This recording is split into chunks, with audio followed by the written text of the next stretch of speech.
India TV 9 news Maharashtra.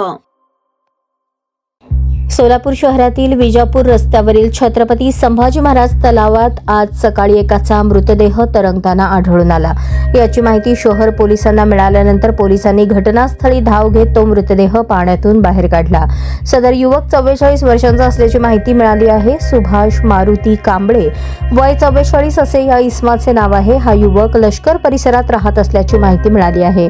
3 जून मंगळवार रोजी सकाळी साधारण 9 वाजता सुभाष यांचा मृतदेह तलावात तरंगत असल्याचे दिसून आले।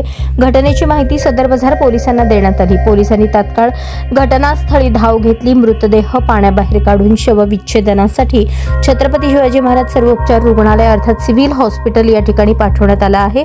शहर पोलीस अधिक चौकशी करत आहेत।